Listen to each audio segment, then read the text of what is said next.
적으로 다 하면 거기서도 또 피해보는 분들이 있으니까 임금 체불이 분명히 나쁜 건 맞지만 뭐 영업정지라든지 이런 법을 일괄적으로 적용하기가 힘들 것 같아요. 그래서 만난 시민들의 목소리 어떻게 들으셨는지요? 일터에 나가 주어진 일을 하고도 임금을 제대로 받지 못한다면, 제때 받지 못한다면 어떨까요? 일을 하는 이유는 임금을 받아 생활을 꾸려가기 위해서입니다. 일을 하는 모든 사람들의 정당한 대가입니다. 지난해 우리나라 체불임금은 무려 1조 7,845억 원으로 사상 최대를 기록했습니다. 올해 1분기는 더 심각합니다. 지난해 같은 시기와 비교할 때 40%가 넘게 급증한 겁니다. 때문에 정부도 체불임금을 건절하겠다며 이번 주부터 임금 체불 신고 사건 처리 지침을 시행 중인데요. 오늘 열린 토론에서는 일하고도 임금을 받지 못하는 이유는 무엇인지 그 실태와 대책을 함께 구체적으로 살펴보도록 하겠습니다. KBS 열린 토론 지금부터 출발합니다. 치열한 토론 속에서 더 나은 세상을 찾아갑니다. 올바른 세상을 만드는 첫걸음. 평일 저녁 7시 20분 KBS 열린 토론. 오늘 토론 함께 해주실 네 분 소개합니다. 연세대학교 법학전문대학원 권오성 교수 나오셨습니다. 네, 안녕하십니까. 전국민주노동조합 총연맹 김은기 정책국장 자리하셨습니다. 네, 반갑습니다. 노무법인 화평 이종수 공인노무사 함께합니다. 반갑습니다. 고용노동부 근로감독기획과 하창룡 과장 나오셨습니다. 예, 안녕하세요. 열린 토론은 시민분들과 함께하고 있습니다. 문자로 참여하실 분은 샵 9730으로 의견 남겨주시고요. 단문 50원, 장문은 100원의 정보 이용료가 붙습니다. KBS 모바일 콩과 유튜브를 통해서도 무료로 참여할 수 있는데요. KBS 1라디오의 모든 프로그램은 유튜브에서도 함께할 수 있습니다. 중요하고 또 꼭 토론해야 될 주제니까요. 여러분들 많이 들어와 주시고 또 구독 꾹 눌러주시고 좋아요도 보내주시면 좋겠습니다. 자, 먼저 이거 여쭤보지 않을 수 없습니다. 하 과장님. 네. 정부에 계시니까요. 깜짝 놀랐습니다. 네. 저도 예전에 못 받았었던 임금이 있었고요. 주변의 이야기를 들어보면 그런 사람이 한두 사람이 아닙니다. 지난해 사상 최대 임금 체불을 기록했는데 올해 1분기에만 작년 같은 기간 대비 40%가 늘어났다고 하는데요. 몇 년간의 임금 체불 추이를 좀 소개를 먼저 해주신다면요.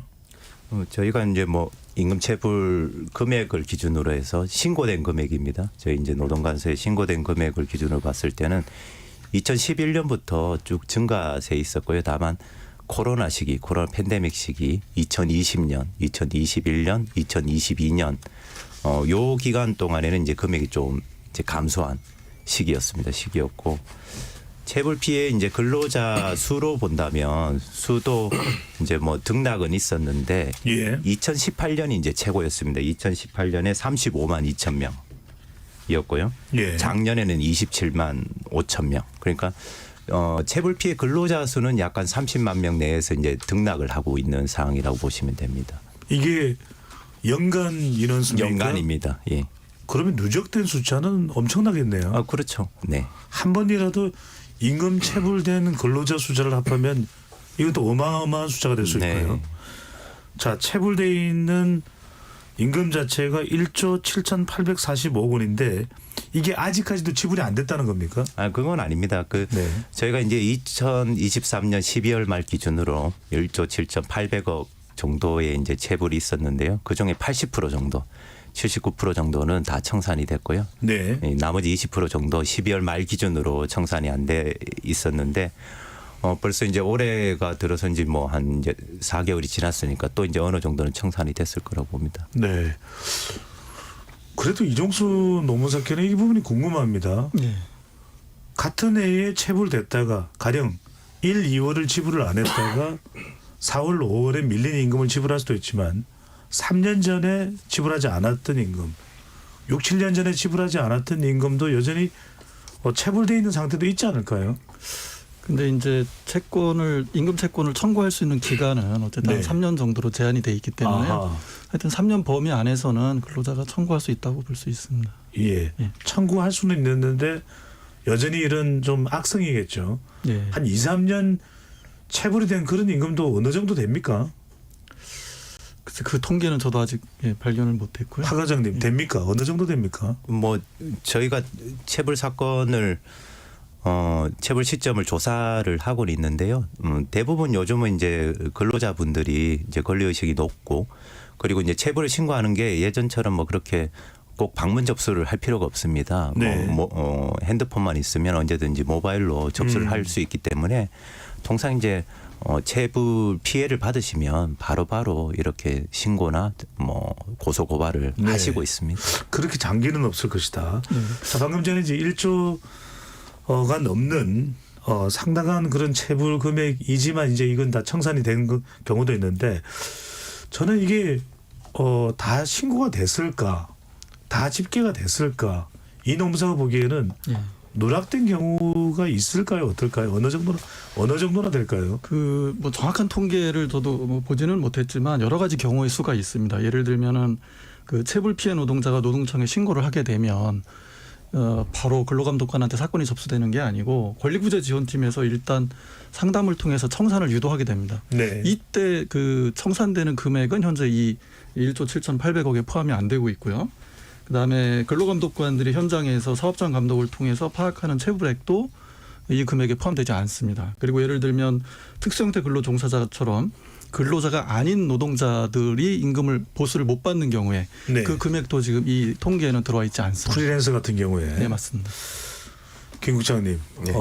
민주노총에 계시는데 실제 임금을 받지 못한 경우에 즉각 신고나 이런 게 뭐 휴대폰이 있지 않느냐 가능합니까? 아니면은 실제 행동을 취하지 못하는 노동자도 있습니까? 그 비율이 어느 정도 되는지도 궁금하고요. 먼저 말씀드리고 싶은 건요.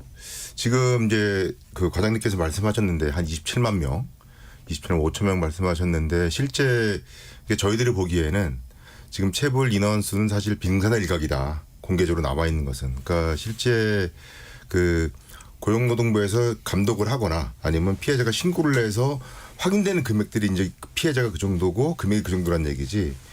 예를 들면 지금 매년 8월에 이제 경활조사를 통해서 그 보고서가 나오는 경제활동 조사입니다. 예, 네. 경제활동 보고서에 따르면 최저임금 미만을 받는 노동자들 숫자가 작년까지만 해도 301만 명이 나옵니다.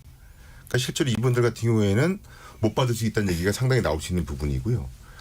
그것을 조사 보고서를 내고 있는 김희선 그 한국노동사연구소 이사장이 표현에 의하면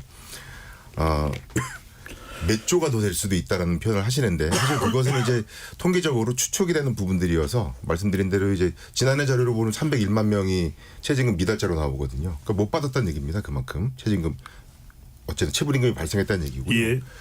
저희 또 말씀하신 식으로 저희 건설 노동자들이 있는데 건설 화물 특수고용 노동자들이죠. 올해 1월 달에 2월 초에 기자회견을 했습니다. 그러니까 설 쇠개해달라.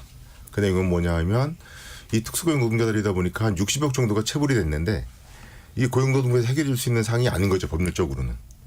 그럼에도 불구하고 어쨌든 이제 특수고용 노동자들이다 보니까 건설기계 장비들은 최후에 지급을 해주거든요.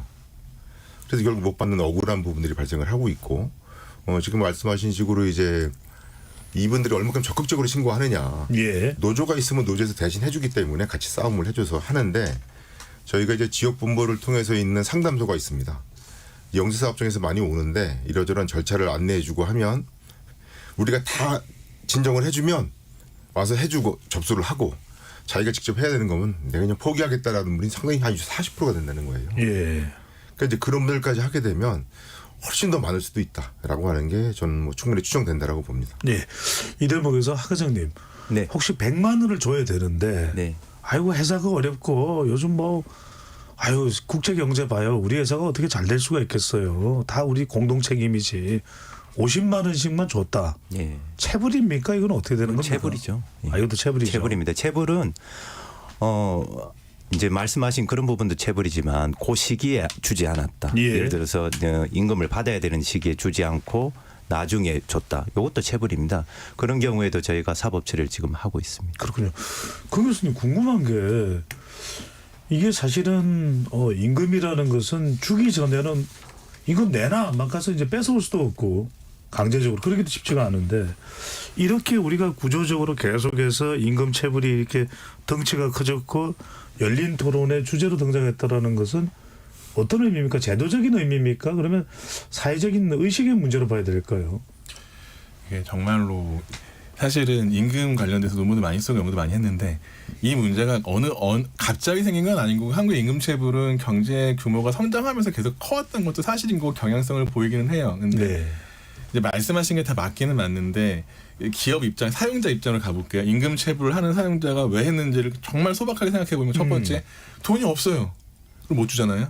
두 번째 말씀하신 것처럼 주기 싫은데 주기 싫을 수도 있어요. 예. 세 번째는 서로 간에 약속한 돈이 제대로 안 된 게 있는 거예요. 예컨대 아까 국장님 말씀하시는 최저임금보다 안 줬다라는 체불은 약속한 것보다 더 주는 게 법상 맞는데 안 준 체불인 거고요. 예. 예컨대 이제 100만 원인데 50만 원 준 것처럼 하루라도 늦어지면 주는 체불이 있는 것 중에서는 너무 돈이 없어서 정말로 이제 사용자가 정말 돈이 없어서 못 주는 경우도 있을 수도 있겠죠. 이런 상황도 발생하는 거고 또 하나는 이제 한국에서는 제일 문제가 될 이런 거겠죠. 줄 돈이 있는데 이제 안 줘도 처벌이 중하지가 않고 그러니까 위하력이라 그러죠. 그 제재가 강하지가 않다라는 것들 때문에 다른 돈 먼저 주는 거죠. 사실은 외상값이 있고 임금이 있으면 임금 먼저 주는 게 맞을 것 같은데 예. 왜냐하면 이제 그러니까 제도적으로도 압류가 된다고 하게 되면 임금 채권을 먼저 집행해야 되는 게 맞는데 이제 기업 입장에서는 그거보다는 은행 빚 먼저 갚고 아니면은 뭐 이제 외상 채권 먼저 갚고 제일 마지막에 줘도 되는 것처럼 취급하는 부분도 있을 거고 복잡하게 전부 다 얽힌 게 지금 상황인 거고 딱 임금 체불 문제를 해결한다라는 거는 그냥 매듭큰 뜻이 이거면 대가 아니라 각각의 이유들에 맞는 제도들을 다층적으로 설계하고 복잡하지만 그 한동안 그것들이 같이 가야지 임금체 문제 해결될 수 있지 않을까. 답이 이렇게 처벌을 올린다고 이게 없어진다거나 아니면은 뭐 이제 뭐 사회보험제도로 임금을 무조건 다 돈 모아서 해준 게 맞다거나 그런 게 아니고 원인마다 그 원인에 맞는 대응들을 좀 오래 걸리더라도 찾아내야지 이게 궁극적으로 풀릴 수 있다고 생각이 들어요. 알겠습니다. 교수님 말씀 들으면 굉장히 좀 복잡 다단한 성격 같아 보이기도 하는데 또 한편으로는 일을 시켰으면 정당하게 주기로 했던 그 돈을 주면 되는 것이고 줄 수가 없는 상황이면 일을 안 시키면 되는 것이고 한 달 일을 시켰는데 회사가 거의 부도 상태가 되거나 하면 더 이상 또 일을 시켜서는 안 될 텐데 6개월, 7개월, 1년 지나면 마치 큰 돈이 나올 듯이 그런 사람이라면 만약에 그런 의도가 있었다면 상당히 또 악성적인 문제가 되는데 과장님 이제 원인 이야기를 좀 해봐야 될 것 같습니다. 정부에서 파악하기로는 이따가도 이야기를 나누겠습니다만 다른 또 여타 우리와 비슷한 정도의 수준 우리 이제 선진국 아니겠습니까? 네. 국가에 비하면 임금 체불 문제가 상당히 심각합니다. 이거 원인을 어디서 찾아야 될까요? 아까 교수님 말씀하신 것처럼 저희도 이제 뭐 비슷하게 생각을 하는데요. 결국 이제 경제적인 요인 그리고 경제적인 외 요인, 인식의 요인이라고 생각하는데, 근데 요게 이제 나눠질 수 있는 게 아니고 결합이 되어 있다고 보입니다. 예를 들어서 이제 어떤 기업이 이제 뭐 자금난이 생길 수 있겠죠. 뭐 약간의 자금난이 생겼을 때 그러면 이 기업은 뭘 선택할 것이냐. 자, 근로자의 임금을 먼저 줄 것이냐 아니면 자기가 투자를 할 것이냐 아니면 뭐 자재값을 먼저 메꿀 거냐. 이런 선택의 기로에 있을 때 사업주의 인식 자체가 우리나라의 사업주의 인식 자체가 상대적으로 임금이 맨 후순위로 가는 그런 문제로 인해서 이런 임금 체불이 만연하는 문제가 생기지 않느냐. 저희가 이렇게 보고 있고요.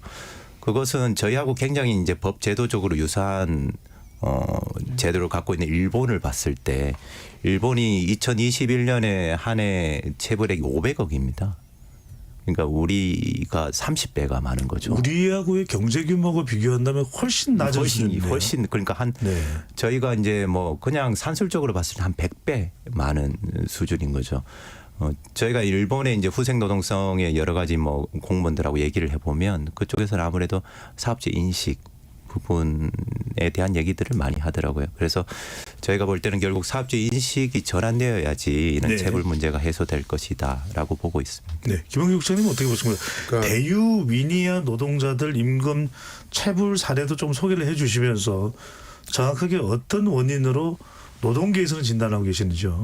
글쎄 뭐 대위니아는 이미 뭐 언론에 많이 나와서 네. 제가 뭐 따로 추가 설명이 좀 필요할지 모르겠지만 어쨌든 거기는 뭐 그 20몇 년 동안 일하신 분들에 대해서 어쨌든 뭐 퇴직금 문제는 뭐 크게 발생을 했었고 마지막에는 회사가 어려운 조건임을 알면도 불구하고 계속적으로 이제 운영을 하면서 결국은 이제 체불임까지 발생을 했고 결국은 뭐 그걸 풀 것처럼 말을 했다가 약속을 지키지 못하면서 고주까지 된 사건인데 저는 이제 지금 과장님 말씀하신 부분이 보면 그러니까 이제 선량한 관리자의 의무 정도로 하면 저는 요 말씀이 맞다고 생각을 하는데 저희 노동계에서 보는 부분은 한편으로 보면 이제 사업주들이 이게 너무 이제 소마모의 처벌이 계속 되다 보니까 그리고 웬만한 체불임금은 나중에 그냥 가지고 있다가 당사자가 뭐 이제 진정을 하거나 뭐 소재기하려고 할 때 적당하게 합의 보던지 제가 그냥 드리는 말씀이 아니고 지난해 그 우리 직장갑질 119라는 곳에서 지난 9월에 설문조사를 했는데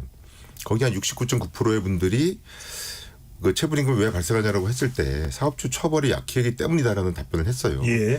그 얘기는 뭐냐 하면 실제 이제 내가 빚이 받을 돈이 있는데 당장 월급쟁이들은 급하지 않습니까? 이제 이게 14일 만에 어쨌든 금품을 하게 되는데 법적으로는 그만큼 이제 한 달 벌어서 또 계속 살아야 되는데 이것이 안 들어오게 되면 기본적인 생활만 어려울 뿐만이 아니고 단적으로 말하면 이제 신용불량자가 될 수도 있고 예. 굉장히 뭐 가정에 위기가 올 수 있는 일반 대출하고 다른 채권하고 다르기 때문에 생계불능이죠. 예, 네. 그런 부분들이 오기 때문에 이제 위험한 부분인데 이제 사업주가 그걸 알기 때문에 너 그러면 아까 말씀하신 100만 원인데 야 50만 원에 합의 보자. 사실 그러면 이제 울며 겨자 먹기를 합의 보고 써주면서 처벌 불원서 같은 걸 써주면 어떤 사업주 입장에서는 채무를 50%를 깎을 수도 있고 그 합의서 때문에 처벌도 받지 않고 그러니까 이런 분들이 있습니다. 사실은 실제로 많이 있기 때문에 지금 그 저희 노동자들 쪽에서 가장 원하는 것은 제도 개선 중에서는 그렇게 그 무슨 법률 용어가 있더라고요. 무슨 한의사불벌죄. 예. 이 반의사 불벌죄입니다. 예. 네. 이 부정을 좀 처벌해달라는 의사가 예. 없으면 처벌하지 않는 걸 말하는 못하게 돼 있다고 하던데 이제 그거 없애달라라고 네. 하는 부분이 굉장히 강한 요구로 들어와 있는 상황입니다. 국장님 방금 전에 그 인용한 조사 결과는 어디에서 조사한 거라고요? 그거는 직장갑질 119에서 지난해 9월에 네. 그 한 1,000명을 대상으로 조사 기간은 제가 엠브레인 퍼블릭 제가 네, 그 정도면 될 예. 것 같습니다. 이게 왜냐하면 우리가 뭐 선거조사는 아니니까요. 지난해에 조사된 그 내용에 따르면은 그런 엠브레인 결과가 퍼블릭이 있다라는 거. 맞습니다. 예, 예. 네, 알겠습니다. 그 관련해서 직장 갑질 말씀하시죠. 네. 예, 체불 원인에 대해서 우리가 지금 얘기를 했는데요. 굉장히 중요한 문제거든요. 왜 체불하는가를 알아야 그러니까요. 거기에 맞는 대책이 나오는 건데요. 제가 정부 쪽에 좀 안타까운 거는 아직까지 정부 차원에서 정기적 실태 조사가 이루어지지 않고 있습니다. 그러니까 고용노동부가 지금 근로감독관들을 통해서 17만 건, 예를 들면 1년에 17만 건의 체불 사건에 대해서 원인을 이렇게 이제 감독관이 코드를 입력하는 방식으로 예. 데이터는 갖고 있지만 그 정보가 보다 정확하려면 사업주의 의견, 근로자의 의견, 피해 근로자 또 체불 사업자 의견들이 같이 들어오고 감독관의 의견도 같이 있고 뭐 이런 식으로 좀 데이터를 보완하고 그걸 가지고 연구자들이 매년 정기적으로 좀 조사하고 분석해서 정확한 원인들을 밝히는 노력을 해야 되는데 예. 지금 그 노력이 굉장히 부족하다. 좀 지적하고 싶습니다. 이 부분은 이노무석에서 굉장히 중요한 말씀하셨기 때문에 팩트 체크하고 들어가겠습니다. 과장님 이건 어떻게 됩니까? 방금 전에 말씀하신 그 데이터 사업주와 또 임금이 체불된 노동자 중간에 평가자까지 이게 안 들어갑니까? 저희가 뭐 아까 이제 노무사님 말씀하신 것처럼 이제 체불 사건마다 이제 감독관이 판단했을 때 요 사유로 보인다라고 해서 저희가 뭐 파악은 하고 있는데 문제는 그 사유 자체가 굉장히 뭐 아까 교수님 말씀하신 것처럼 굉장히 중첩적일 때가 많아요. 그러니까 일정 부분은 사업주가 이제 자금난이 있는 것 같으면서도 또 뭔가 사업주의 인식이 되게 평소에도 이제 상습 체불을 하는 사람이면서도 또 법의 해석을 두고 예를 들어서 이제 평균 임금이라든지 통상 임금에 대해서 계산에 노동자와 사용자가 뭔가 다툼이 있는 이랬을 때 과연 뭐를 가지고 이거에 이제 체불의 원인으로 볼 것이냐.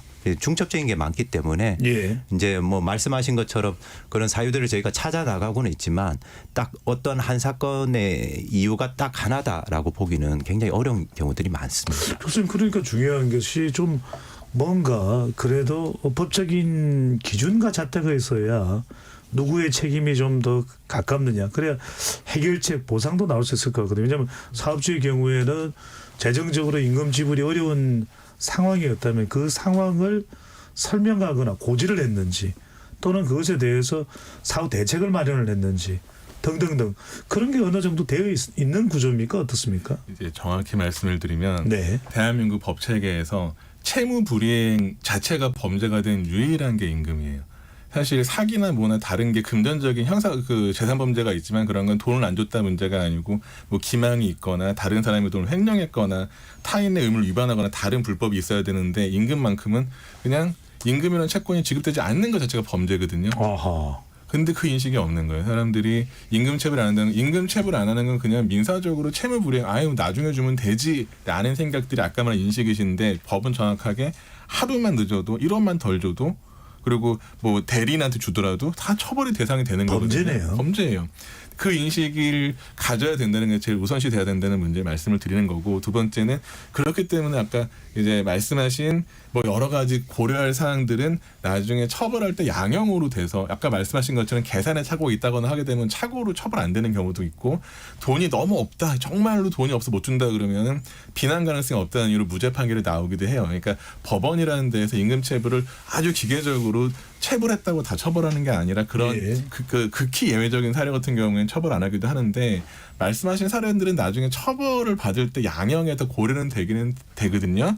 근데 문제는 한국에서는 임금 체불이 범죄라는 게 인식이 안 되는 제일 큰 이유 중에 하나가 뭐냐면 처벌이 중요하지 실제 나오는 처벌이 무겁지가 않아요. 대법원 양형위원회에서 네. 임금 체불에 대한 양형 기준을 해놓고는 있는데 그냥 딱 재산범죄 양형 기준 거의 동일해요. 횡령이나 배임죄 양형 기준이랑 되게 동일해서 금액의 범죄 금액에 대해서 맞는 형을 주는데 예컨대 이렇게 생각해 볼게요. 500억을 횡령했다라는 거랑 여기 아까 위니아 같은 경우에 500억 정도가 체불됐다는 느낌이 다르잖아요. 예. 500억 체불이 더 큰 범죄 아닐까요? 500억 체불됐으면 사람이 어마무시하게 많은 사람이 체불당했을 텐데. 근데 양형 기준은 동일한 거예요. 그냥 딱 임금 체불을 재산범죄랑 같이 보고 있어요.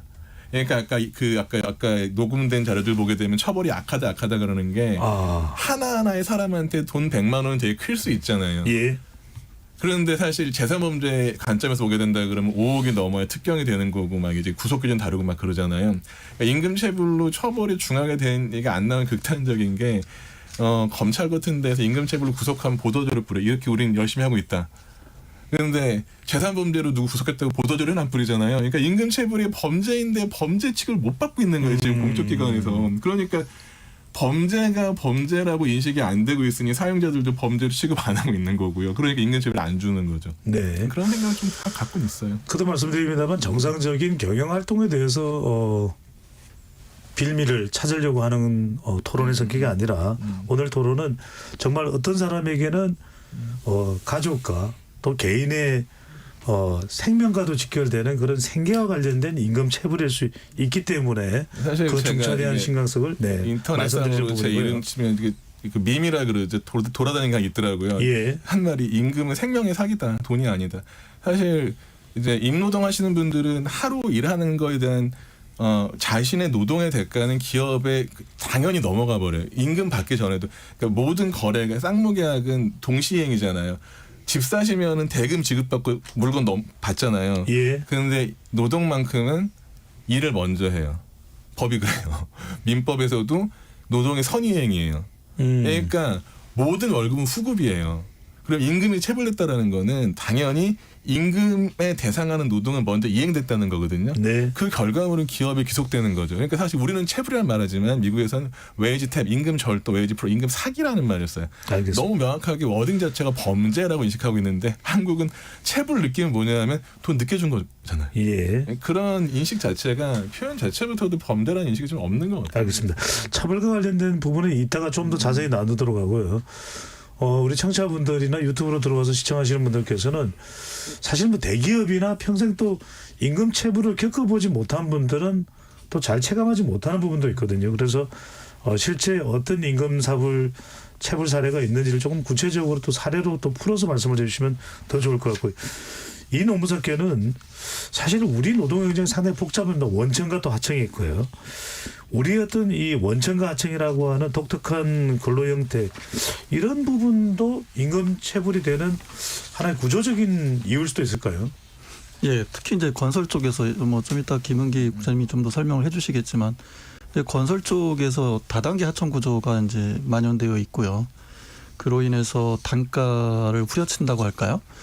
계속 이제 내려갈 때마다 건설 단가가 내려가다 보니 사실 사업주 입장에서는 뭐 어쩔 수 없이 이제 임금이 후순위로 밀리면서 임금이 체불되는 이런 문제들이 발생하고 있는 것 같습니다. 그러니까 과당 비용 경쟁 그런 것들 자체도 임금이 뒤로 밀리는 또 원인이 될 수도 있는데 김은기 국장께서는 여러 현장들을 보실 것 같아요. 그러니까 아주 뭐 대기업들 우리가 이름만 대면 알만한 기업들은 그래도 뭐 사회의 시선 또 노동당국에서의 또 우리 하창현 과장님처럼 적어도 대기업에서는 그런 일들이 적어도 일어나지 않는 그런 기준들이 있을 테니까요. 그러면 크고 작은 사업장 또 임금 체불되는 사업장 내에서의 금액도 이 기업의 규모에 따라서 각각 차이 날 텐데 그런 중요한 어떤 구분될 수 있는 사례가 어떤 게 있을까요? 글쎄요, 뭐 따로 구분된다기보다는 죄송합니다.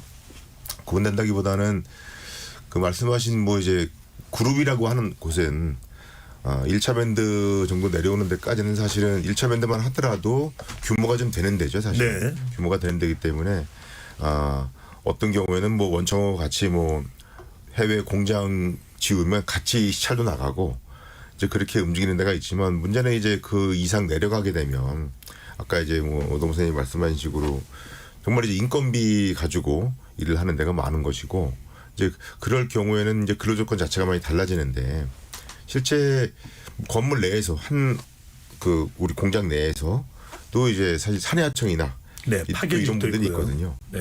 근데 이제 그런 분들은 사실 이제 또 뭐 그 비슷한 일을 하지만 근로조건에 많은 이제 어려운 부분들이 차이가 있고 해서 이제 이 부분들은 뭐 그 사업주뿐이 아니고 저희들도 같이 좀 풀어나갈 뿐이라고 보고요. 체불임금 관련해서는 뭐 대공장은 뭐 기본적인 그 조건 자체가 일단 아시다시피 이제 뭐 소위 이제 갑이죠. 예. 그리고 이제 1차 밴드까지도 사실 뭐 큰 무리가 없고 나머지 내려오게 되면 이제 그 문제들이 발생을 하기 시작을 하는데 이제 비근한 예로 보면 제가 보기에 제조업은 이제 그나마 지금 시스템이 좀 어떤 최소한의 그 이윤을 보장한다든가 하는 이런 것들이 그나마 좀 관리를 좀 조금 잘 잡았는데 건설은 뭐 태동 시기부터 여지껏 뭐 이걸 열어볼수록 굉장히 복잡한 구조여서 거기에 이제 불법 다단계가 하나만 끼워도 그 밑으로는 다 이제 그 혜택을 못 받는 부분들이 많이 있습니다. 법적으로는 뭐 원청이 책임지게 되는 연대 책임지게 되는 부분들이 있지만 현실은 그렇지 않다라고 하는 부분들이고요. 그래서 그 저희 쪽에 접수되는 이런 내용을 보게 되면 정말 영세업체가 뭐 이러저러한 부분들은 일상적으로 있는 부분이지만 그 외에는 한 80%가 건설 쪽에서 체불임금 사건들이 주로 올라오고 있고 거기는 아까 말씀드린 특수고용 노동자들도 있고 아니면 이제 건설 일용 노동자들 같은 경우가 아까 말씀드린 대로 뭐 이제 팀으로 저희가 움직입니다. 이렇게 20명, 30명 단위로 움직이는데 이런 분들이 그 위에서 이제 뭐 다른 이유로 해가지고 이걸 뭐 사업을 영위하는데 다른 데다가 이제 쓰는 경우죠. 아까 말씀드린 뭐 이제 이후에 그 뭐죠 이제 사업을 하나 따내기 위해서 뭐 이제 다른 자금으로 쓰거나 이러면서 이제 인건비를 지급하지 않는. 알겠습니다. 이래서 이제 뭐 20명짜리가 한 7천만 원? 네. 뭐 이런 건들이 제법 있습니다. 예. 하 과장님 이 대목에서 네. 궁금해지는 것은 아까 이제 사업주가 임금 체불이 될 때 어떤 사유인지 또 임금을 받지 못하는 근로자는 어떤 상황인지 또 이제 평가관도 있을 테고 방금 전에 이제 현장에서 이런 임금 체불 당했다. 네. 뭐 한두 명도 아닐 테고 또 개인 한 명도 있을 테고요. 아주 영세 사업장에는 이런 내용들이 적극적으로 네. 근로 감독 당국에는 접수가 되면 네. 이것을 확인하거나 이런 데는 충분한 노력이나 시간이 어떻게 투입될 수 있는 정부의 상황입니까? 어떻습니까? 네, 지금 뭐 체불 사건이 많긴 합니다. 한 해 네. 작년에 뭐 체불 사건만 접수된 건이 38만 건이 있었고요. 그 중에서 이제 체불 금액이 확정된 건이 한 18만 건 정도. 굉장히 사건이 많긴 하지만 일선의 근로감독관이 뭐 체불 사건 하나하나마다 체불액을 확정하기 위해서 되게 노력을 합니다. 노력을 하는데 네. 아까 국장님 말씀하신 대로 이제 건설업은 굉장히 특성이 뭐냐면은 일단 건설업의 사업주를 찾기가 되게 힘듭니다. 과연 누가 적정한 사업주인자. 그러니까 임금체불은 발생을 했는데 근로자한테 네. 이 임금체불 금액을 청산해야 될 대상자가 누구냐. 이걸 찾기가 첫 번째 어렵고요. 왜냐하면 하도급 단계가 굉장히 많다 보니까. 두 번째는 또 어려움이 뭐냐면은 체불 금액입니다. 왜냐하면은 제조업하고 틀려서 건설 현장은 이분들이 몇 시간 동안 얼마나 일을 했느냐에 대해서 굉장히 다툼이 많습니다. 사업주와 근로자 간에 서로 다툼이 많아요. 그리고 때로는 뭐 근로계약서 없는 경우들도 굉장히 많고요. 이렇기 때문에 이 체불액을 확정하는데도 근로감독관이 굉장히 많은 어려움을 겪고는 있지만 제가 뭐 최선을 다해서 이 부분은 노력을 하고 있습니다. 네. 정부가 해야 될 차원에서의 일도 계속 하고 계십니다. 또 한편으로는 얼마나 유기적으로 또 적극적으로 신속하게 이런 상황들이 전달되고 접수가 되는지도 중요할 것 같은데 권 교수님, 우리가 이제 임금체불 이야기할 때 빠뜨릴 수 없는 게 사실 또 우리 근로자도 있지만 또 우리 현장에 지금 많이 건설 또 건설 이외에 많은 산업 직종에 나와 있는 외국인 노동자들입니다. 근데 이제 우리가 뭐 교과서적으로는 똑같은 대우를 받아야지. 또 말이 통하지 않는다 하더라도 그들이라고 해서 불이익을 당할 이유는 없다고 이야기하지만 최근에 임금을 달라면서 고공 시위를 벌린 극단적 상황이 벌어진 경우도 있는 것으로 알고 있습니다. 이게 법적으로는 다 장치가 또 공정성이 마련되어 있을 텐데 왜 일어나는 겁니까? 이 부분은 이제 딱 우리가 하나를 나눠봐야 되는데 우리가 보게 되는 외국인 근로자라는 분들이 다 동일하지만 한국의 체류 자격이 좀 달라요. 그러니까 예. 외국인 근로자 관련된 법령에 따라서 고용 허가 받고 들어오신 분들 같은 경우가 있고 그다음에 이제 비자 클래스가 그 여기서 한국에서 이제 노동할 수 있는 클래스가 아닌 걸로 계시는 분들 용어에 따라 불법 체류자라고 불리우기도 하고 미등록 외국인을 하고 그런 분들이 계신데 전자의 경우라면은 임금 체불을 하게 되는 순간에 사용자가 굉장히 오히려 더 힘들어지죠. 그렇게 돼버린다 그러면 이제 한국에 들어온 다음에 3번까지 직장을 바꿀 수 있는 권리를 행사할 수 있는 여지가 있기 때문에 네. 그렇게 등록된 외국인을 사용하는 사용자가 체불하는 경우는 저는 많이 못 봤고 그렇게 되면 사실 외국인 근로자를 사용해야 되는 기업 같은 경우에 외국인 근로자 없어 안 돌아가요.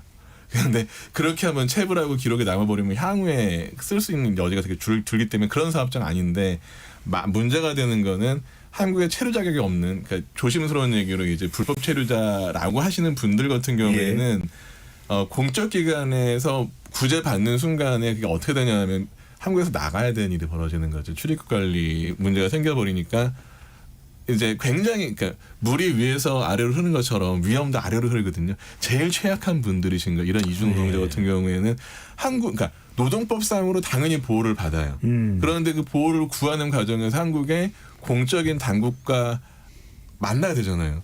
그럼 그분의 체류 자격이 없는 걸 알게 되는 거잖아요. 그럼 통보 안 할 수가 없죠. 그럼 그분은 그러니까 옵션이 임금을 받기 위해서 대한민국이라는 국가의 조력을 얻는 거랑 한국을 나가야 되는 거랑 같이 해야 되는데 많은 분들이 한국 넘어올 때 굉장히 본국에서 비용을 많이 쓰고 오세요. 브로커한테. 이런저런 체류 신분상 뒷전일 수밖에 없는데요. 경장님, 민주노총에 계십니다. 참 답변하기 어떠실지 모르겠는데 외국인 노동자도 민주노총의 보호를 받습니까? 그럼요. 아 그렇습니까? 그 뭐 지금 일부 그 현장에서 이제 불법 이주 노동자에 대해서는 제재라 뭐 이런 그 내부에서 얘기 나온 부분이 없진 않은 거 있습니다. 있지만 실제 저희들이 이제 그걸 확인하고 바로 현장으로 가서 현장분들과 이제 얘기를 좀 해가지고 그렇지 않을 수 있도록 좀 지도를 한 바가 있고요. 또 하나 부분은 이제 저희가 이주노조가 또 민주노총에 공식적으로 조직으로 있습니다. 이주노조가 있고요. 그 위원장도 이제 같이 활동을 하고 있고 뭐 아시다시피 이제 만국의 노동자는 같이 단결을 하는 게 저희의 모두이기 때문에 전 세계 노동자의 단결을 도모하고 있고 네. 그러는 과정에서 하는데 일부 방송이라서 하시는 말씀은 아니시겠죠? 물론입니다. 네. 다만 현장에서 이제 그런 갈등 구조 이게 뭐냐 하면 아까 이제 말씀하신 뭐 비슷한 건데 그분들이 이제 적은 인건비를 쓸 수 있는 현장에서는 그분들을 선호한 경우가 있는 거죠. 우리 노조원들이 가게 되면 뭐 좀 한번 깐깐하게 따진단 말이에요. 이거 불법인데 이렇게 시공하면 안 된다. 문제제기하고 있고.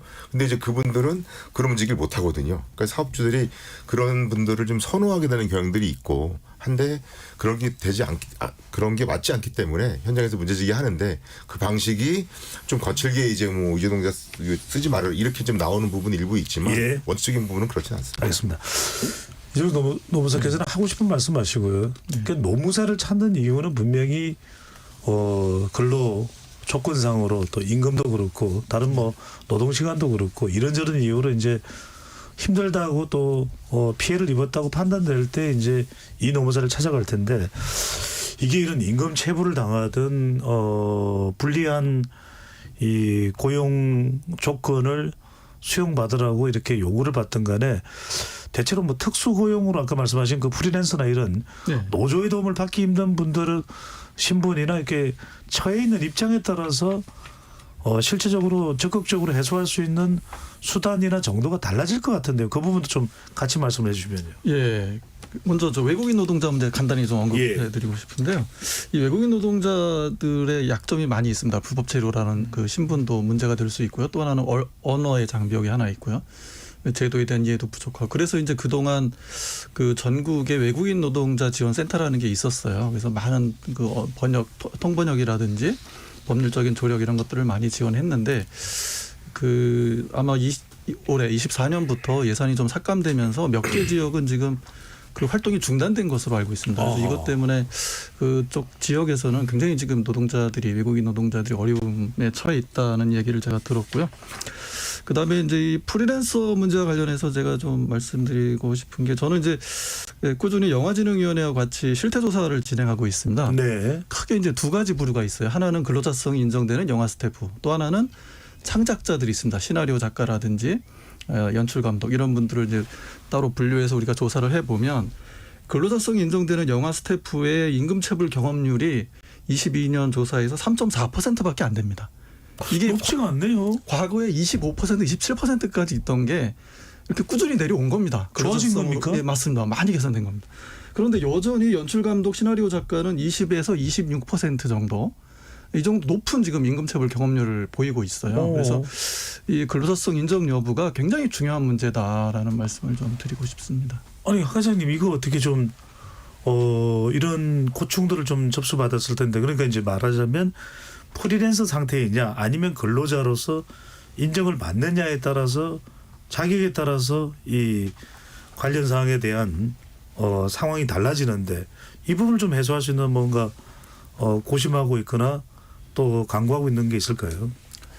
저희가 이제 뭐 노무사님 말씀하신 대로 이게 이제 근로자성 부분이 꼭 이제 영화 부분만 문제가 되는 건 아니고요. 전 산업에 있어 특히 아까 이제 국장님 말씀하신 건설에 있어서도 이제 근로자성 문제 굉장히 많이 제기가 되고 있습니다. 그래서 저희가 이제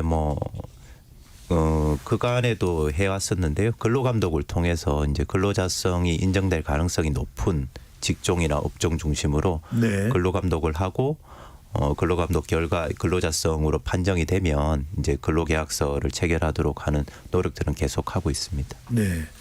이 부분 잠깐 말씀을 드리면 네. 지금 우리는 임금체불 얘기만 하고 있습니다만 근로자성 문제는 노동법이라는 법에 들어오고 안 들어오고라는 굉장히 어마무시하게 큰 차이를 낳게 되는 문턱 같은 거거든요. 그러니까 사실 특고라고 불리우는 또 프리랜서라고 불리우는 분들이랑 그냥 근로자가 되는 사람들이랑 일하는 모습이 되게 비슷하긴 한데 이게 만만치 않은 문제가 종속성이라는 개념을 가지고 법원에서 판단을 하는데 눈에 보이는 개념이 아니거든요. 그러니까 인간의 삶은 디지털이 아니에요. 영과 일이 아닌데 어느 정도까지 종속이 돼 있으면 근로자인지에 대해서 굉장히 모호할 수밖에 없다는 문제가 있기는 해요. 근데 한국이 전보다는 많이 이 부분이 나아지긴 했어요. 전 틀림없이 그렇게 생각을 하고 있고 특히 노조 가입 부분 같은 경우에 18년에 판례 나온 다음부터 특고 노조가 인정이 돼서 노동조합 측면에서는 2018년 전까지는 사실은 골프장 캐디 정도 빼놓고는 특고라는 사람 노조 못 만들었어요. 근데 지금 보험보험도 만들고 카마스도 만들고 방송 연기자 만들고 다 만들거든요. 그건 나아진 부분이 있고요. 그다음에 법원 판결로 뭐 정속의 코드라든가 하는 부분도 하급심에서 약간씩 인정돼가지고 상황이 나아지곤 있는데 네. 이제 그게 그 부분이 나아지는 거랑 하나의 그게 이제 현실이 나아지는 기간 동안에 정책이 집행되는 시간은 틀림없이 걸릴 수밖에 없다는 점 말씀드릴게요. 제가 할 얘기는 아닌 것 같은데. 고용노동부에서 하 과장님이 나오셨다고 해서 다 할 수 있는 건 아닙니다. 오늘 열심히 이제 듣고 가셔서 적극적으로 하나라도 더 검토하면 또 더 좋은 결과가 있을 수 있으니까요. 아까 김은기 국장님께서 말씀하신 이 조사를 또 한 번 더 소개를 해드립니다. 직장갑질 119가 아름다운 재단과 함께 엠브레인 퍼블릭에 의뢰해서 지난 1일부터 6일까지 실시한 조사 결과인데요. 직장인 1000명을 대상으로 해서 임금 체불 경험이 있는지 여부를 물어봤더니 있다는 응답이 43%로 나타났습니다. 자세한 내용은 발표된 보도매체 홈페이지에서 확인 가능합니다.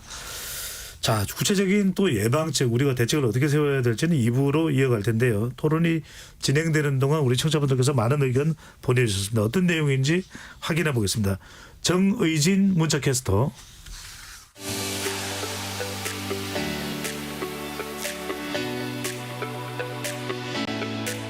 네, 지금까지 청취자 여러분이 보내주신 문자들 소개합니다. 5607님, 한 2달이라도 임금이 밀리면 생활은 구멍이 생기지 않나요? 애들이라도 있으면 당장 학원비는 어떻게 하나요? 4573님, 체불업자가 영업 또는 생산을 계속하고 있을까요? 물론 부도가 나는 경우도 있겠지만 체불임금을 노동부에서 지급하고 즉시 구상권 차압 등 실력 행사를 해야 합니다. 4172님, 아파트 건설 현장에서 일하는 지게차 직접 운전자입니다. 1차 하도급 업체에서 2개월 700만 원 체불하고는 대표자 변경해서 그대로 일하고 있습니다. 대표자 변경 전 부분은 못 받고 있는 겁니다. 특수고용직이라 민사로 해야 된다고 합니다 해주셨고요. 7894님, 저는 지금 1년 동안 임금을 못 받고 있는데 그것을 받으려면 조금만 기다리라고 하면서 계속 미루는데 어찌하면 될까요? 재산도 집 팔아봐야 3천만 원도 안 나온다고 하니 정말 답답하네요. 망고 주스를 먹으면님, 돈이 있으면서도 상습적으로 체불을 하는 경우도 있다고 합니다. 엄벌에 처해야 합니다. 과태료 조금 내고 끝난다면 그게 밀린 임금 주는 것보다 더 낫다는 거 아닐까요? 네, KBS 열린 토론, 이 시간은 영상으로도 생중계하고 있습니다. 유튜브에 들어가셔서 KBS 일라디오 또는 KBS 열린 토론을 검색하시면 지금 바로 토론하는 모습 보실 수 있습니다. 방송을 듣고 계신 여러분이 시민 농객입니다. 계속해서 청취자 여러분들의 날카로운 시선과 의견 보내주세요. 지금까지 문자캐스터 정의진이었습니다.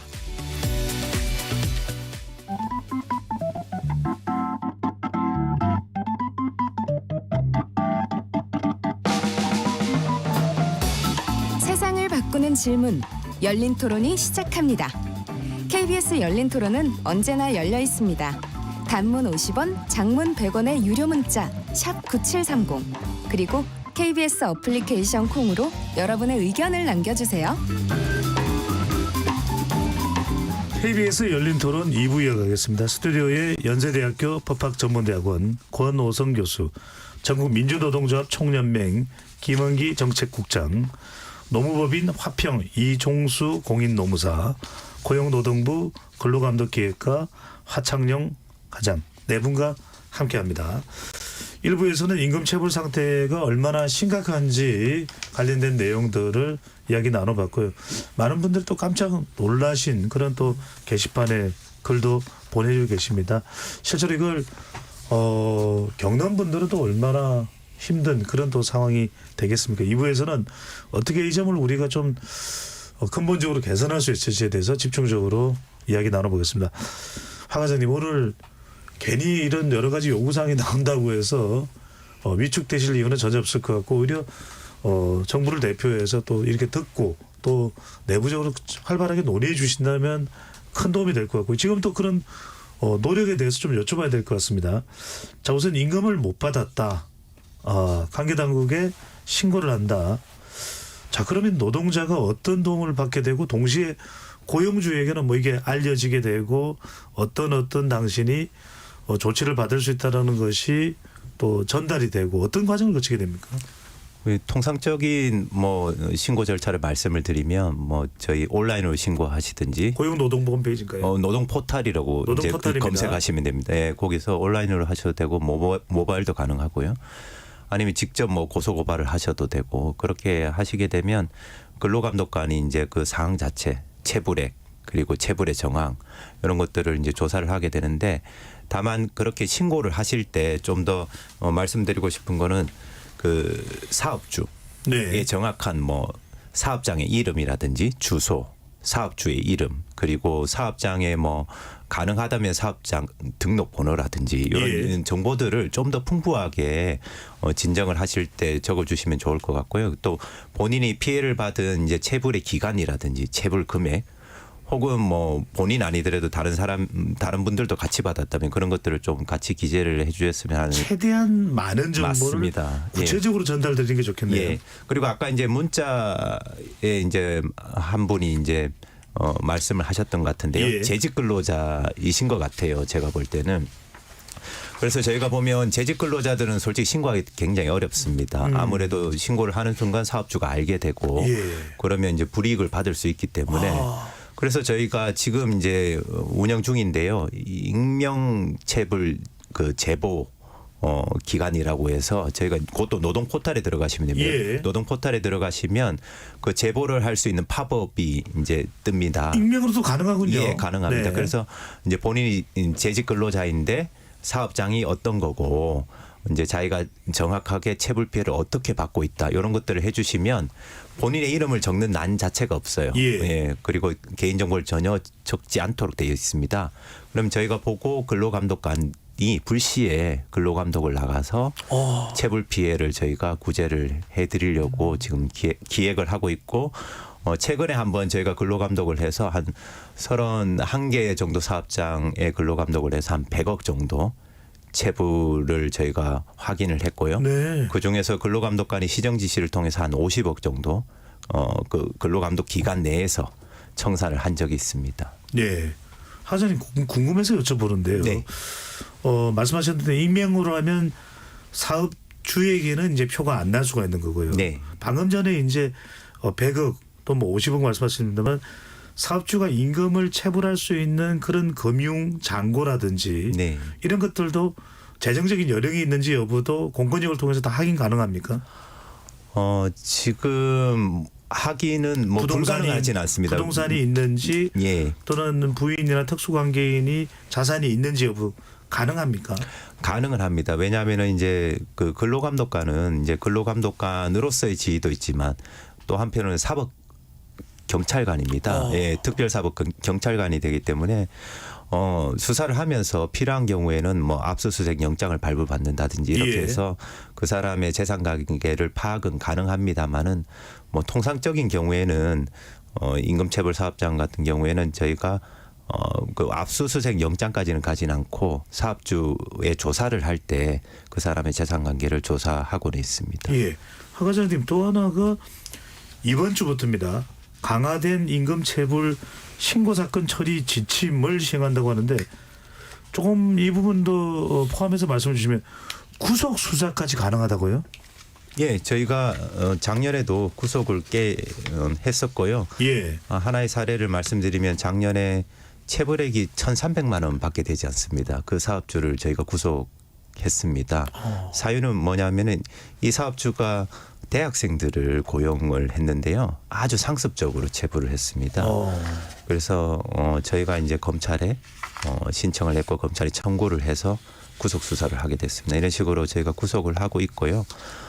다만 이제 뭐 아까 말씀드린 것처럼 뭐 계산상의 착오라든지 이런 실수에 의한 뭐 임금체불을 가지고 저희가 구속을 하는 건 아닙니다. 네. 상습적이고 악의적인, 악성적인. 예, 악성적인 이런 사업주에 대해서 구속 수사를 하는 경우들이 있습니다. 예. 두 분께 조금이라도 안 여쭤볼 수가 없습니다. 김은기 국장께서 이 말씀을 들으시고는 이 내용을 뭐 모르셨을 일은 없을 테니까 상당한 도움이 될까요? 현장에서요? 네.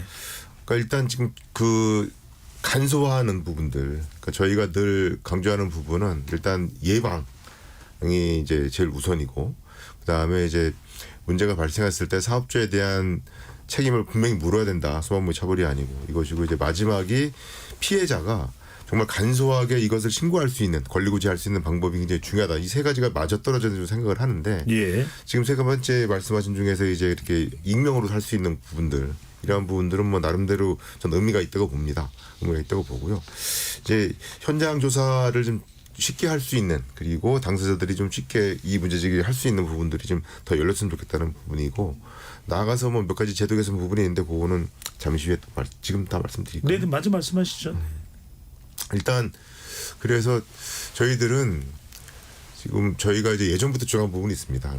이 예방에 대한 부분들은 뭐냐면 사실은 좀 기우가 있거든요. 현장에서 예. 뭔가 법인이 내야 될 세금을 제대로 못 내거나 이런 게 있으면 뭔가 좀, 징조가 있군요. 네. 이럴 경우에 현장 나가서 좀 감독을 미리 해서 그런 부분을 예방할 수 있는.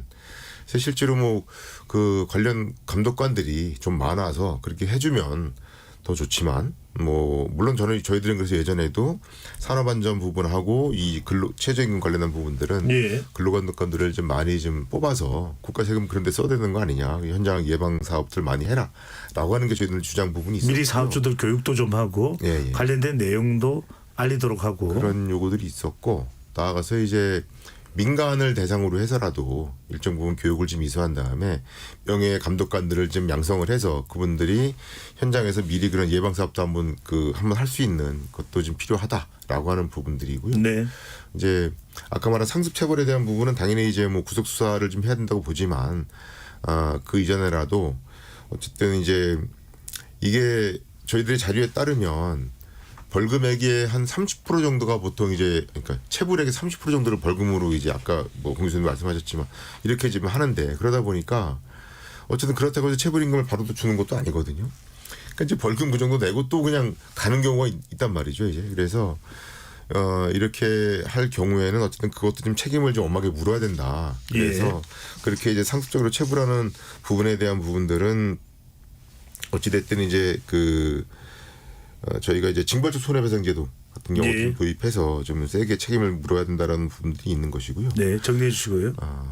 그리고 이제 대위권 행사 부분인데 아까도 여기 나왔습니다. 이제 빨리 자기들 좀 돈을 좀 주고 구상권 행사를 정배했으면 좋지 않겠냐라고 하는 분들 지금 구상권 제도가 있긴 있죠. 제도가 있는데 그 부분도 저희들은 이제 가급적이면 아까도 1년 이상 체불 이런 부분들이 있는데 퇴직자에서만 적용하지 말고 재직자들도 사실은 좀 적용 범위를 넓혀야 되지 않을까라고 하는 부분까지 포함하고 있습니다. 청취자분들이 잘 모르시는 부분이 이제 밀린 임금을 그러면 정부가 대신 지급을 하고 정부에서 체불된 근로자들을 대신해서 사업주로부터 받아내는 그 부분인데 그 부분은 잠시 뒤 이종수 노무사의 의견까지도 마저 듣고 하 과장님으로 갔다가 건 교수님으로 가겠습니다. 네. 추가적으로 뭔가 관련해서 쭉 하실 말씀 있으십니까? 지금 강제 수사가 어느 정도 효과가 있겠냐 아마 그 질문이셨던 것 같고요. 근데 이제 아까 제가 뭐 말씀드렸습니다만은 왜 임금이 체불되는가에 대한 원인이 중요하다고 말씀을 드렸어요. 이제 저는 두 가지로 분류합니다. 경제적 요인에 의한 임금 체불과 비경제적 요인에 의한 임금 체불이 있을 것이다. 정확한 통계는 없지만 아마 경제적 요인 그러니까 도산이나 파산에 의한 임금 체불의 규모는 아마 전체 임금 체불액에서 한 30% 정도 되지 않을까. 저는 개인적으로 이제 제 경험을 가지고 그 정도로 보는데 절반 넘지 않네요. 크지 않습니다. 그렇기 때문에 그 정도 범위에서는 강제 수사라든지 구속 수사 굉장히 효과가 있을 것 같아요. 그런 측면에서는. 그러나 이 비경제적 요인에 의한 임금 체불 예를 들면 법리착오 또 노동시간이나 이런 것을 두고 싸우는 어떤 사실관계에 대한 다툼 이런 부분들은 사실은 강제수사까지 갈 필요도 없는 사안들이고요. 현장에서 근로감독관들이 근로감독을 제대로 하고 지도감독하고 하면서 얼마든지 해결할 수 있는 사안들이라고 저는 보거든요. 네. 그래서 그건 좀 나눠서 분리해서 생각을 해야 된다. 그렇게 생각을 하겠습니다. 하 과장님 지금 뭔가 이제 이 임금 체불에 대한 원인과 관련해서 접근하는 부분 또 하나는 이제 방금 전에 김은기 국장께서 말씀하셨던 대로 정부가 그러면 이게 정말 일본과 비교를 하더라도 심각한데 정부가 정부 재정으로 어쨌든 이 국민의 고통스러운 부분을 먼저 해결해주고 사업주로부터 돈을 받아내는 그 방법까지도 이제 거론은 되고 있습니다. 어떻게 보시는지요? 지금 그 제도가 있습니다. 지금 이제 대지급금이라고 저희가 이제 하는 제도인데요. 퇴직자를 대상으로 했었는데 재직자도 이제 적용 대상입니다. 다만 그렇습니까? 예, 네. 최저임금의 110% 이하이기 때문에 좀 한정된 부분이 있지만 저희가 제대로 운영하고 있습니다. 다만 이 대지급금이라는 것이 사업주들이 다 이제 금액을 내서 운영을 하는 이제 기금입니다. 공적인 기금이다 보니까 저희 생각은 이게 정말 꼭 필요한 곳에 이제 써야 된다고 생각을 하고요.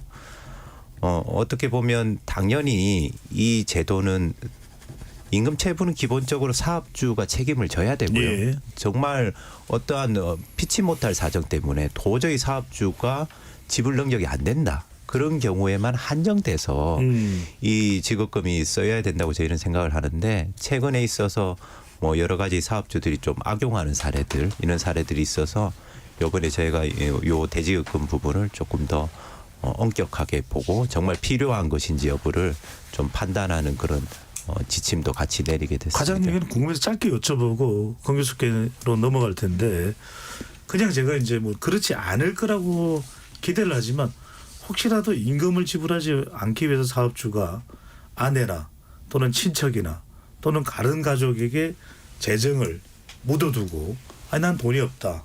기업이 어렵다. 이런 상황도 혹시 찾아내고 조치를 취할 수 있는 것이 가능합니까? 가능은 합니다. 뭐 아까 말씀드린 것처럼 이제 뭐 특별사법 경찰관이기 때문에 여러 뭐 재산 관계를 조사를 할 수는 있는데요. 문제는 이제 뭐 임금 체불이 발생한 상황에서 이 체불의 책임은 어떻게 보면 법인의 경우 개인이 아니고 법인의 경우에는 법인의 재산을 기본으로 봅니다. 그런데 체불이 된 상태에서 법인의 재산이 전혀 없다. 이미 없어졌다. 이런 경우에는 굉장히 체불의 책임을 묻기가 어려운 구조이긴 합니다. 자, 그래서 나오는 이야기가 권 교수님, 저 두 가지를 여쭤보지 않을 수 없습니다. 하나는 이제 처벌입니다. 아까 김원기 국장도 얘기했듯이 반의사 불벌죄. 그러니까 처벌에 대해서 적극적으로 피해 근로자가 나오지 않으면 처벌할 수 없다. 이걸 폐지해야 되는 것 아니냐. 이런 얘기가 나오고 그러다 보니까 사업주도 좀 더 참아라. 그러면 시간이 조금 지나면 기업도 좋아지고 돈 줄게.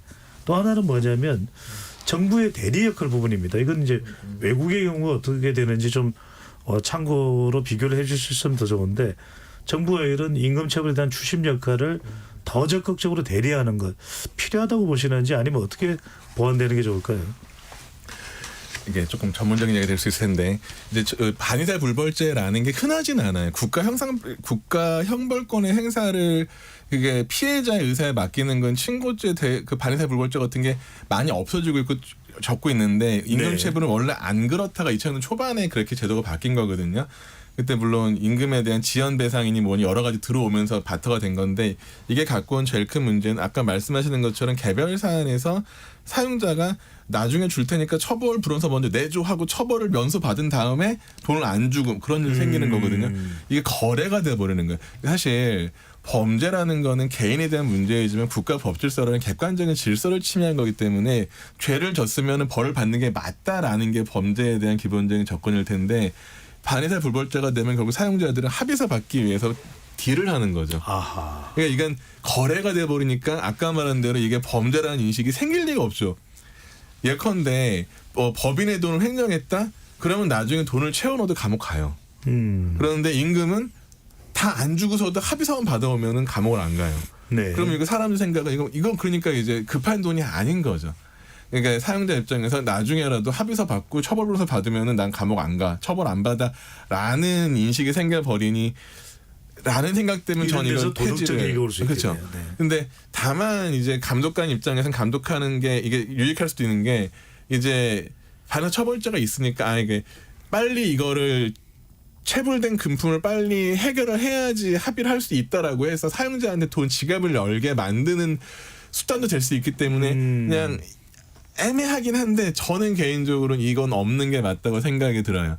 사실 감독 과정에서 반의사 불벌죄가 할 수 있는 기능도 실험 있는 걸 인정하지만 범죄라는 인식 자체가 지금 너무 낮아져 있기 때문에 없으면 좋겠다 생각이 들고 대지급 문제는 이건 아까 정부가 이제 추심의 대리 역할을 하는 것입니다. 이제 아까 과장님 다 동의하면서도 약간 도덕적 해이라는 건 늘 발생할 수 있거든요. 근데 사실 이제 이 대지급금 제도는 산재 보상은 구조가 비슷해요.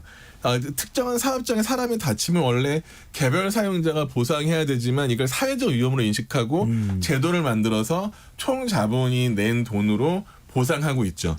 그런데 이제 임금체불 같은 게 과연 사회적 위험이라고 인식할 수 있느냐 아니면 개별 사용자가 책임이 맞냐라고 헷갈리는 게 맞느냐 문제인 건데 이제 대부분의 국가에서는 이걸 사회적 위험으로 보는 게 아니라 개별 사용자가 감당해야 되죠. 근데 임금체불이 우리처럼 안 많으니까. 한국 그러니까 지금 오늘 이 토론이 생긴 것처럼 1년에 몇 조 정도의 체불이 생겼다 그러면 그건 우리가 과연 전 세계 1등입니까? 그걸 랭킹을 안 내봐서 모르겠습니다만 OECD 통계 내면 한국보다 더 많은 나라가 있지는 않을걸요. 전 그렇게 생각해요. 동의합니다. 경제 구조로. 그걸 뭘 굳이 금메달 따고 싶지 않은 종목이긴 한데 절대 따고 싶지는 않습니다. 그렇죠. 네. 랭킹 1위인 것 같은데 그쯤 되면 전 인식을 바꿔야 되는 생각을 해요. 이게 왜 임금체불이 개별 사용자의 책임이 아니라 사회적 위험이 된다 그러면은 이제 그런 대지급 제도 같은 걸 좀 더 활성화할 수 있는 이론적 배경이 되는 거죠. 예. 그렇게 된다 그러면 더 해야 될 것이고 그리고 일본 한 거는 비슷해요. 원래 지금 우리나라의 대지급 제도 최단금이라는 이름을 사용할 때 일본 제도를 거의 갖고 들어온 거고 근데 우리가 더 나아졌죠. 지금은 일본보다 지금이 더 나아졌고 미국 같은 경우는 이제 노동부에서 노동부 장관이 대위 소송하는 제도가 있기도 하긴 하죠. 근데 사실은 형사처벌 제도건 이런 제도건 한국의 제도 자체가 절대로 그러니까 낮진 않아요. 처벌 수준은 높은 나라고요. 미국 같은 경우에 형사처벌이 있지만 재범 때부터 처벌되는 거고 대부분 노동부에서 법무부를 리포하지 않고 행정적으로 시빌 페널티를 끝나는 근데 계속 김은기 국장도 그렇고 제기되는 게 처벌이 손방망이다는 이야기가 나오는데요. 이게 관념이랑 실제의 차이인데 보시면 그러니까 이제 3천만 원 이하 벌금이 이렇게 무거운 죄거든요. 그런데 그게 명목상 법정형이 높은 거지 실제로 처단형이 높게 안 나온다는 문제죠. 법원이 양형을 세게 안 하는 문제가 있고 두 번째는 예컨대 우리 다섯 명이 지금 한꺼번에 체불을 당해요. 예. 그러면 법원에 가면 하나의 경합범으로 처벌이 되는데 상한의 2분의 1 가중이거든요. 맥시멈 6천도 안 되는 벌금이에요. 근데 미국 같은 경우에 시빌 페널티 같은 경우에는 이게 우리들 좀 과태료 같은 건데 5명을 체불하면 5개가 다 더해져요. 500만 원 과태료가 5개면 2,500이 되는 거잖아요. 근데 게다가 지연되게 되면은 임금 체불이 이번 달 다음 달 되면 각 예컨대 3개월 정도 체불했다 알겠습니다. 그러면 어마무시한 돈이 커지는 거죠. 그래서 예. 사실은 형사 처벌이라는 게 관념적으로는 되게 무거운 예. 처벌이지만 정리해 주시고요. 네. 이게 이제 실제로 프랙티컬하게 사용자한테 위하려 주는 건 액수가 커지는 거거든요. 과태료가 됐든 과징금이 됐든 형사적인 제재로 좀 신속하게 기소나 판결이 아니라 행정에 개입해서 이 일이 벌어지면 빨리 과태료 얼마라고 부과할 수 있는 시스템이 돼야지 조금 더 사용자들한테 위하력이 커지지 않을까라는 생각을 갖고 있습니다. 알겠습니다. KBS 열린 토론 오늘은 임금 체불에 대해서 사상 최대 상황이 되고 있다는 심각성을 전해드리면서 예방책을 말씀드리고 있는데요. 강구하고 있는데요. 그러니까 한 40초씩 패널 분들께 시간을 드릴 수 있을 것 같습니다. 임금 체불 예방을 위해서 가장 우선적으로 우리가 역점을 이 점만은 놓치지 않아야 한다는 점이 뭘지 패널들 말씀 들으면서 오늘 토론을 마무리하도록 하겠습니다. 먼저 이종수 노무사부터요. 예, 저는 일본의 사례를 가지고 사전 예방의 중요성을 강조하고 싶습니다. 일본은 제가 통계를 지금 계속 보고 있는데 10수년간 매년 17만 개 사업장을 감독하고 있습니다. 이건 어느 정도 규모냐면 전체 사업장의 4.5% 수준입니다. 이걸 통해서 571억 원까지 임금 체불액을 낮추었고요. 근데 한국은 반대입니다. 지금 한 2만 5천 건, 2만 7천 건, 이건 1% 정도에 불과합니다. 예. 그러니까 1%대 4.5%. 이 격차가 지금의 임금 체불액 증가를 낳고 있다. 그렇게 보고 그래서 지금 감독 물량을 획기적으로 늘려야 되고 그러면 예. 감독관들의 시간이 있느냐 신고 사건의 처리에서 좀 벗어날 수 있는 여러 가지 다양한 방법들 지자체와의 협력 또 노사 단체와의 협력 이런 것들을 계속 강구하면서 근로감독관들의 시간을 내주고 그걸 가지고 현장 감독으로 나가도록 만들어야 한다. 알겠습니다. 예. 김원기 국장님요.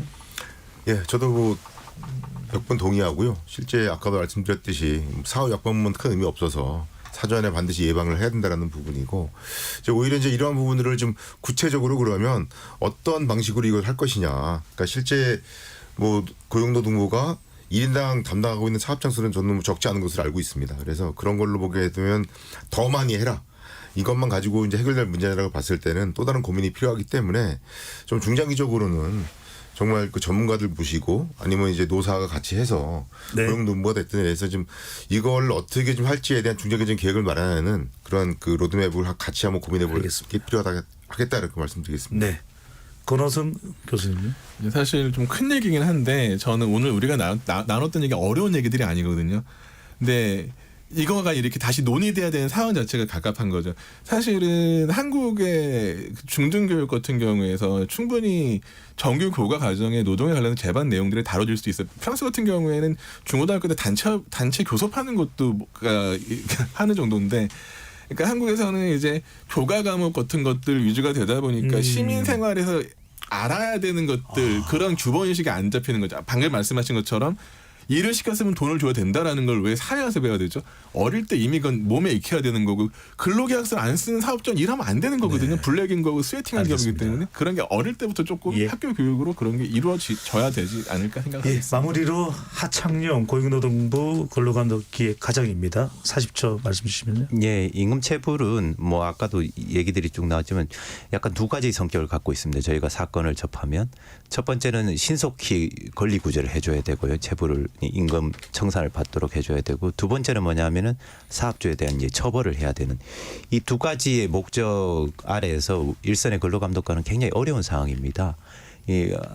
조금만 잘못하면은 여러 가지 이제 비판의 대상이 되고요. 그래서 국민 여러분들께서는 근로감독관이 그래도 예. 어려운 상황에서 노력하고 있다는 것들을 좀 인정해 주셨으면 좋겠습니다. 알겠습니다.